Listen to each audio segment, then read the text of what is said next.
Hello everyone. आज हम करेंगे क्लास 10th की फर्स्ट राइट बुक की पोएम। सेकंड है ये फायर एंड आइस एंड ये जो पोएम है ये रिटन बाय रॉबर्ट फ्रॉस्ट। ये रॉबर्ट फ्रॉस्ट जो राइटर हैं बहुत ही फेमस, उन्होंने ये लिखी है। So in this story fire and ice is actually fire and ice, no, fire and ice सच में फायर और आइस इसके बारे में नहीं है ये स्टोरी। फायर यहाँ किसको बताता है? फायर का मतलब यह यहाँ इच्छाएं, जो हमारी इच्छाएं, जो हमारी लालच जो है, हम कह सकते हैं लालच जिस तरीके से बढ़ता जा रहा है कि हमें इस चीज़ की भी ज़रूरत है, हमें इस चीज़ की भी ज़रूरत है, यानी कि मतलब बिल्कुल भी हमें बहुत सारी चीज़ों की ज़रूरत होती रहती है, हमारा लालच बढ़ता रहता है, ये नई नई टेक्नोलॉजी आती रहती है। तो इस तरीके से हमें इस स्टोरी में बताया गया है कि फायर के कारण, हमारी इच्छाओं के कारण भी ये जो वर्ल्ड का एंड हो सकता है। एंड आइस, आइस का यहाँ बताया गया है हेट्रेड, यानी कि ईर्ष्या। तो ईर्ष्या जलन के कारण भी जो वर्ल्ड है वो एंड हो सकता है। यानी कि हमें बताया गया है फायर यूज़ किया गया इच्छाओं के लिए, आइस यूज किया गया है किसके लिए? हेट्रेड के लिए। तो फायर जो है वो क्या है, एक बार हमारा जो वर्ल्ड अगर एंड होता है, संसार जो अगर ख़त्म होता है तो वो फायर के थ्रू होगा। एंड अगर नेक्स्ट बार अगर होता है वर्ल्ड का एंड तो वो आइस के थ्रू होगा, यानी कि हेट्रेड के। मैंने आपको एक थोड़ा सा पॉइंट बता दिया है कि क्या है इस पोएम में। Now let's read it. इस पोएम में दो स्टैंजा हमें गिवन है। है फर्स्ट स्टैंजा में हमसे कहा गया है कि some say the world will end in fire, some say in ice, from what I have tasted of desire, I hold with those favour who favour fire. यहाँ आई कोमा वी, यानी कि इसका मतलब हुआ I have, short form of I have, I, इसे इस तरीके से बोलते हैं, प्रोनाउंस करते हैं। सम say the world will end in fire, कुछ जो लोग हैं वो कहते हैं कि जो वर्ल्ड का एंड होगा वो किसके थ्रू होगा? फायर के थ्रू होगा। सम से इन आइस, और कुछ कहते हैं कि इस वर्ल्ड का एंड जो होगा वो आइस के थ्रू होगा। फायर मतलब डिज़ायर, जो लोगों की बढ़ती इच्छाएं हैं उसके कारण होगा, ठीक है, या फिर कहें कि लालच के कारण। और आइस यानी कि हेट्रेड, यानी कि ईर्ष्या, जलन, यहाँ इसको बताया गया है। तो कुछ कहते हैं कि इस वर्ल्ड का एंड होगा फायर से, और कुछ लोग कहते हैं कि इच्छाओं से, जो ईर्ष्या है, जलन है जो लोगों के मन में, उससे इस वर्ल्ड का एंड होगा। तो बोलते हैं कि from I have tasted of desire, कि मैंने डिज़ायर जो है, डिज़ायर यहाँ किसको बताया गया है? फटाफट से बताओ। डिज़ायर या इच्छाएं, डिज़ायर यहाँ किसको बताया गया है? यहाँ फायर को सिम्बलाइज किया गया है, या फायर के बारे में बताया गया। फायर, डिज़ायर, इच्छाएं, ठीक है। तो from what I have tasted of desire, यानी कि मैंने जो फायर है, यानी कि लालच जो है, जो बढ़ता जा रहा है लोगों का, उसको, डिज़ायर को मैंने टेस्टेड, यानी टेस्टेड का यहाँ मतलब टेस्ट करना नहीं है किसी चीज़ को, यानी कि उन्होंने फील किया है इस तरीके का कि भाई लोगों का जो लालच है वो बढ़ता जा रहा है, इस कारण जो है वर्ल्ड का एंड होगा, ठीक है। तो वो क्या कहते हैं रॉबर्ट फ्रॉस्ट, कि मैंने टेस्ट किया है डिज़ायर को, यानी कि मैंने महसूस किया है।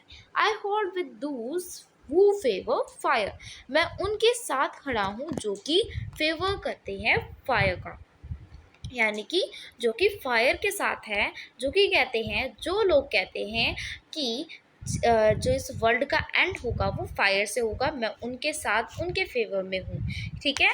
तो इसमें क्या कहते हैं कि कुछ लोग कहते हैं कि वर्ल्ड का एंड होगा फायर से, कुछ कहते हैं कि आइस से होगा, यानी कि जलन से होगा, ईर्ष्या से होगा, ठीक है। और फिर वो कहते हैं कि मैंने डिज़ायर को महसूस किया है, तो मैं उनके साथ हूँ जो कि फेवर करते हैं फायर का, यानी कि इच्छाएं, कि जो ऐसा मानते हैं कि इस वर्ल्ड का एंड जो होगा वो फायर से होगा, यानी कि डिज़ायर से होगा, लोगों की बढ़ती इच्छाओं से होगा।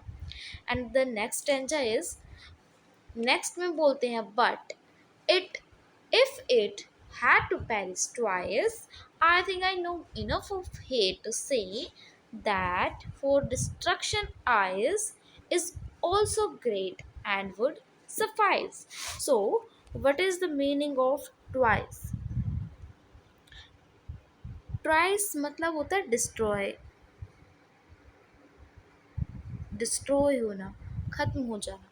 पेनिस, पेरिस यानी कि अगर वर्ल्ड का दूसरी बार एंड होता है तो, but if it had to perish twice, यानी कि यदि वर्ल्ड का दूसरी बार एंड होता है कि दूसरी बार वर्ल्ड जो है वो डिस्ट्रॉय होता है, तो I think I know enough of hate, तो मुझे लगता है कि दूसरी बार जब इस वर्ल्ड का एंड होगा तो उसके लिए हेट्रेट ही इनफ होगी। यानी कि जो आइस इसके लिए सिंबलाइज किया गया है, बताया गया है आइस को हेट।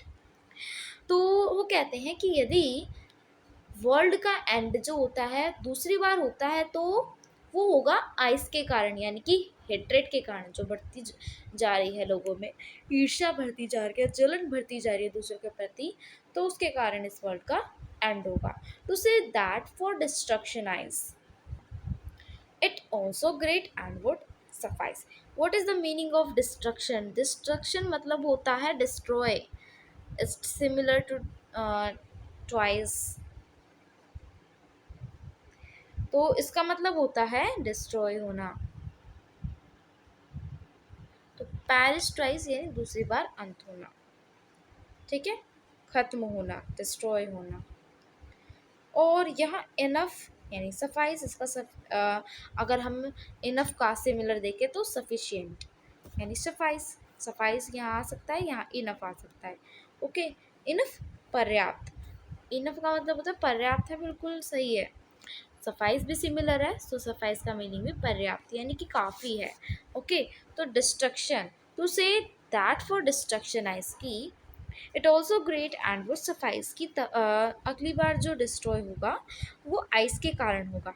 ये बहुत ही पर्याप्त है, ये बहुत ही बड़ा मतलब कि भाई जो भी लोग ईर्ष्या करते हैं, एक दूसरे से जलते हैं, है ना, हेट्रेड जो बढ़ रही है, तो इस स्टैंजा में ओनली दिस ये चीज़ बताते हैं कि वैन, जब जो वर्ल्ड का दूसरी बार एंड होगा तो वो किसके होगा, वो किससे होगा, आइस से होगा, हेट्रेड से होगा बढ़ती हुई, ठीक है। तो वो कहते हैं कि हेट्रेड ही काफ़ी है दूसरी बार वर्ल्ड के एंड के लिए। So this was the poem fire and ice. I hope आपको अच्छे से समझ आ गया होगा, I hope you will understand. So अगर फिर भी कोई डाउट है तो आप कमेंट करके पूछ सकते हैं। बहुत ही अच्छी जो है पोएम थी ये, ठीक है। और अगर आपने chapter 1 a letter to God और पोएम 1, कौन सी थी पोएम 1? पोएम 1 का नाम था आपका डस्ट ऑफ स्नो, ठीक है। तो वो उनका भी लिंक या तो मैं इस डिस्क्रिप्शन में डाल दूँगी इस वीडियो के, या फिर आप चैनल को सब्सक्राइब कर सकते हैं, क्योंकि मैं इससे रिलेटेड वीडियो डालती रहती हूँ। Okay, thank you.